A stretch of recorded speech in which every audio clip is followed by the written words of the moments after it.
अस्सलाम वालेकुम स्टूडेंट्स, मैं हूं अब्दुल कुद्दूस बेग, आपका फिजिक्स टीचर। स्टूडेंट्स, आज हम चैप्टर नंबर 4 के 2 न्यूमेरिकल्स के सॉल्यूशंस को डिस्कस करेंगे, numerical number 7 and numerical number 8। तो स्टूडेंट्स, लेक्चर को स्टार्ट करने के लिए चलते हैं व्हाइट बोर्ड की तरफ। स्टूडेंट्स, स्टार्ट करते हैं numerical number 4.7 which states that a force thrust of 400 Newton is required to overcome road friction and air resistance in propelling an automobile at 80 km per hour.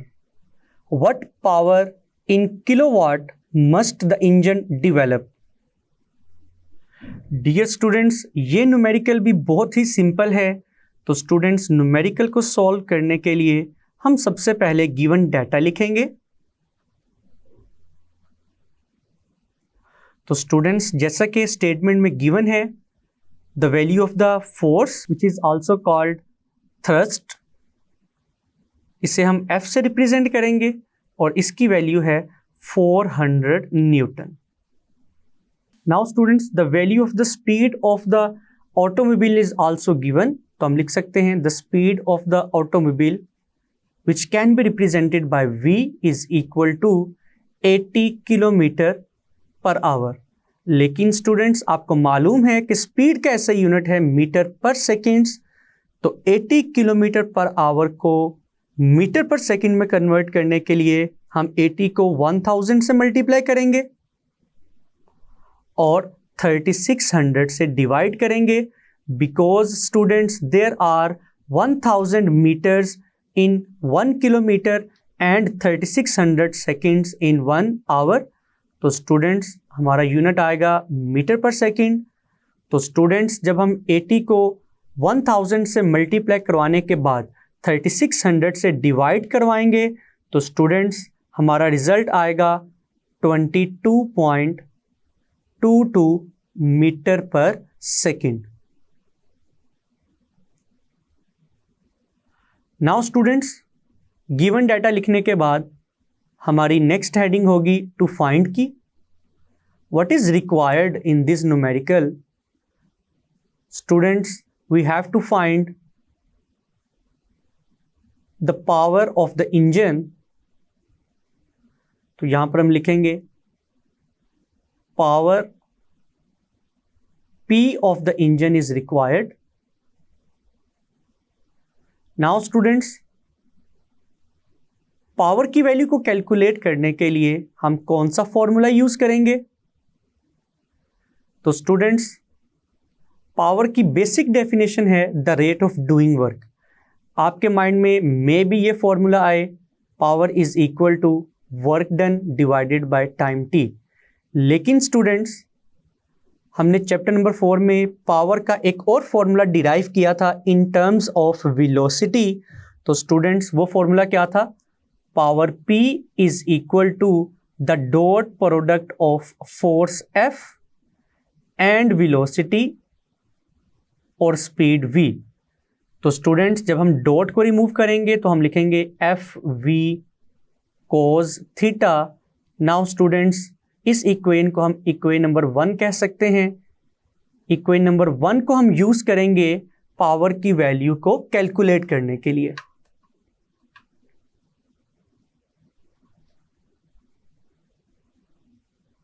तो students, अब हम just equation number 1 में values put करेंगे ताकि हम power की value को calculate कर सकें। लेकिन स्टूडेंट्स, आप देख सकते हैं कि डाटा में थीटा की वैल्यू मिसिंग है। तो for example students, this is the automobile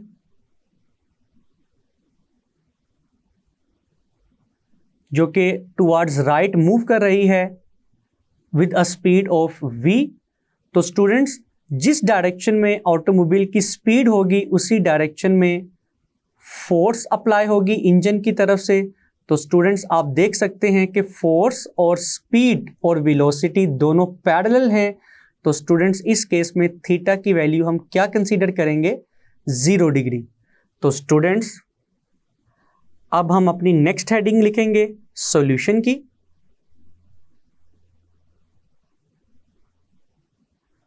dear students, to calculate the value of power P, अब हम जस्ट इक्वेशन नंबर 1 में वैल्यूज पुट करेंगे। तो by putting the values in equation number 1, the value of force F is equal to 400 newton, and students the value of speed or velocity of the automobile is equal to 22.22 meter per second, and students the value of theta is equal to 0 degree. तो स्टूडेंट्स, जैसा कि आपको मालूम है, cos 0 degree का answer किसके equal होता है? 1 के इक्वल। तो स्टूडेंट्स, जब हम इन तीनों वैल्यूज को मल्टीप्लाई करवाएंगे तो हमारा फाइनल रिजल्ट आएगा 8888। और अगर स्टूडेंट्स हम यूनिट की बात करें तो यूनिट हम लिखेंगे न्यूटन मीटर पर सेकेंड।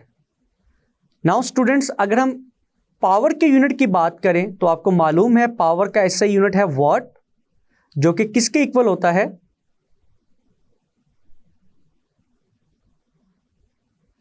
जूल पर सेकेंड के इक्वल।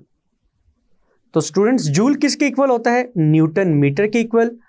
तो अगर हम डिनोमिनेटर में मौजूद सेकेंड को न्यूमरेटर में शिफ्ट करेंगे तो हम लिखेंगे पर सेकेंड। तो नतीजा ये निकला कि न्यूटन मीटर पर सेकेंड किसके इक्वल होता है स्टूडेंट्स? वॉट के इक्वल। तो यहां पर हम अपना आंसर एसआई यूनिट्स में लिखेंगे 8888 वॉट।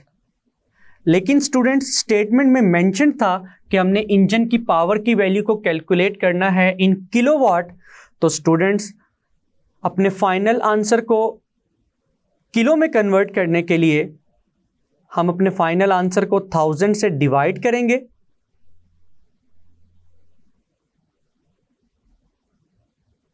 तो आफ्टर डिवाइडिंग बाय 1000 हमारा फाइनल रिजल्ट आएगा इन किलोवाट। तो स्टूडेंट्स, जब हम पावर की वैल्यू को 1000 से डिवाइड करेंगे तो हमारा रिजल्ट आएगा 8.888 किलोवाट।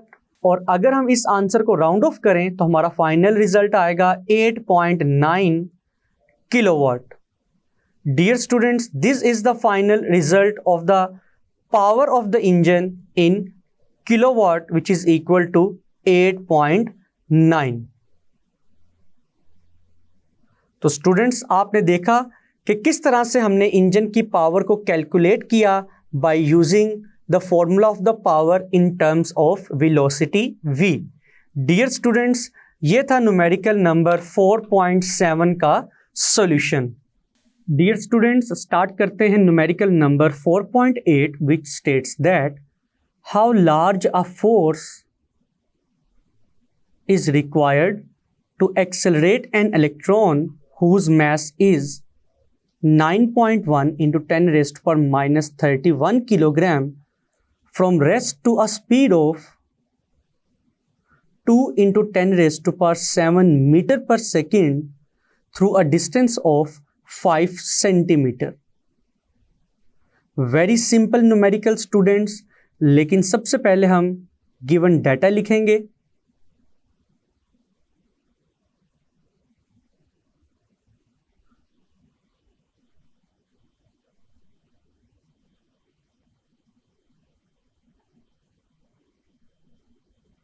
तो स्टूडेंट्स, जैसा कि स्टेटमेंट में मेंशन्ड है, the mass of electron is equal to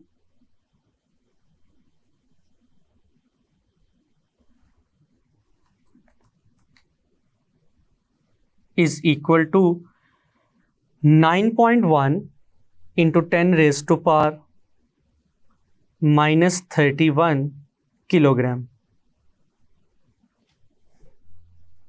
And students, the initial speed of electron is 0 meter per second because it is at rest. तो हम लिखेंगे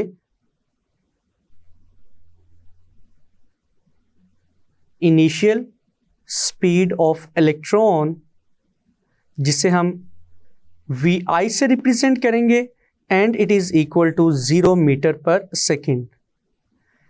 And students, the final speed of electron is also given, जो कि Vf के equal होगी, और इसकी value है 2 इंटू 10⁻⁷ मीटर पर second. Now students, the value of the distance of the electron is also given, जिसे हम d से रिप्रेजेंट करेंगे, and it is equal to 5 centimetre. अगर हम 5 सेंटीमीटर को मीटर में कन्वर्ट करें तो स्टूडेंट्स 5 को 100 से डिवाइड करेंगे। आफ्टर डिवाइडिंग बाय 100 हमारा रिजल्ट आएगा 0.05 metres. Now students, given data को कंप्लीट करने के बाद हमारी नेक्स्ट हेडिंग होगी टू फाइंड की।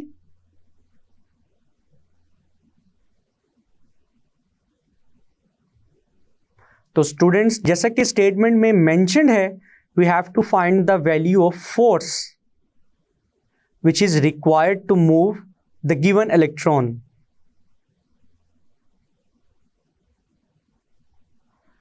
Now students, हमारी नेक्स्ट हेडिंग होगी फॉर्मूला की। तो स्टूडेंट्स, इस न्यूमेरिकल को हम किस फॉर्मूला की मदद से सॉल्व करेंगे? तो स्टूडेंट्स याद रखिएगा, इस न्यूमेरिकल में हम वर्क एनर्जी प्रिंसिपल को यूज करेंगे, जिसके मुताबिक हम लिख सकते हैं from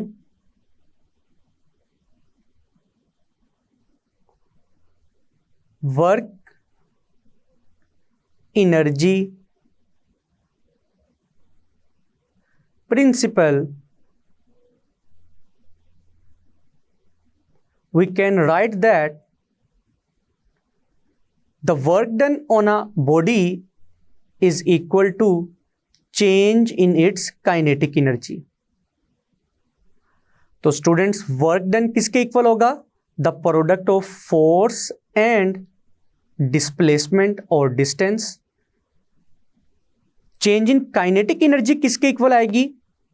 final kinetic energy minus initial kinetic energy. Now students, अगर हम फाइनल और इनिशियल काइनेटिक एनर्जी के फॉर्मूलाज भी लिखें तो स्टूडेंट्स हम लिखेंगे 1/2 mvf² माइनस 1/2 mvi²। और स्टूडेंट्स, इस इक्वेशन को हम इक्वेशन नंबर 1 कह सकते हैं। नाउ स्टूडेंट्स, फोर्स की वैल्यू को कैलकुलेट करने के लिए अब हम जस्ट इक्वेशन नंबर 1 में वैल्यूज को पुट करेंगे।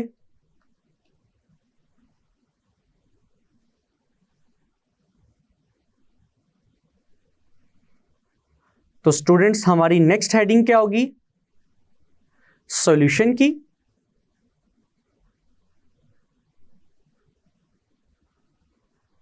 After putting the values in equation number 1, we can write that force will remain as it is because it is unknown here, 0.05 meters is equal to, students right hand side से हम 1/2 m को common भी ले सकते हैं। तो after taking 1/2 m common, तो students mass की वैल्यू हम क्या पुट करेंगे? Mass of the electron is given which is equal to 9.1 into 10⁻⁻31 kilogram. और स्टूडेंट्स, ब्रैकेट्स में कौन सी वैल्यूज आएंगी? फाइनल वेलोसिटी और speed of electron which is equal to 2 into 10⁻⁷ metre पर सेकेंड होल स्क्वायर। और स्टूडेंट्स, इलेक्ट्रॉन की initial speed और वेलोसिटी किसके इक्वल है? 0 मीटर पर सेकेंड के equal. Whole square as it is आएगा।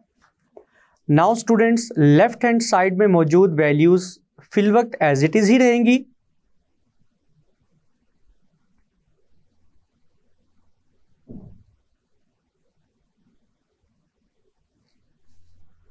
नाउ स्टूडेंट्स, जब हम 9.1 को 2 से डिवाइड करेंगे तो हमारा रिजल्ट आएगा 4.55 into 10⁻⁻31 kilogram into final speed of the electron which is equal to 2 into 10⁻⁷ metre पर second whole square minus initial speed of the electron which is equal to 0 metre पर सेकेंड होल स्क्वायर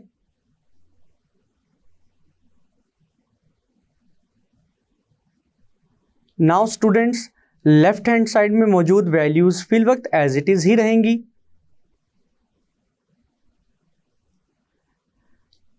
स्टूडेंट्स, जब हम 9.1 को 2 से divide करेंगे तो हमारा result आएगा 4.55 इंटू 10⁻⁻31 किलोग्राम।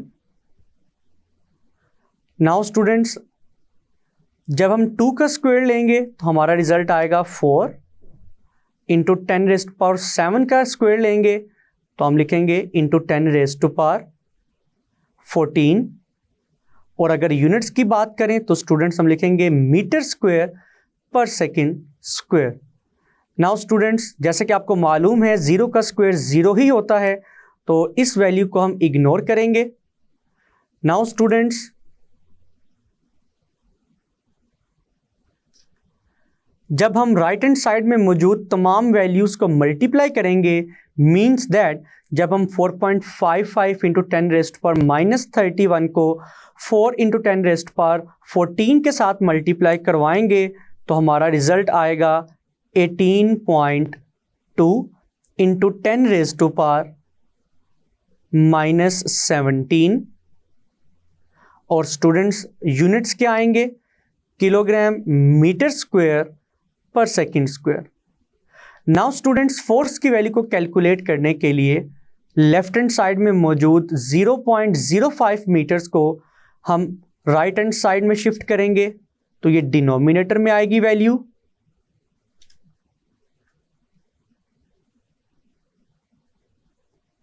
तो स्टूडेंट्स, जब हम 18.2 इंटू 10⁻⁻17 को 0.05 से डिवाइड करवाएंगे तो हमारा फाइनल रिजल्ट आएगा 3.64 इंटू 10⁻⁻15।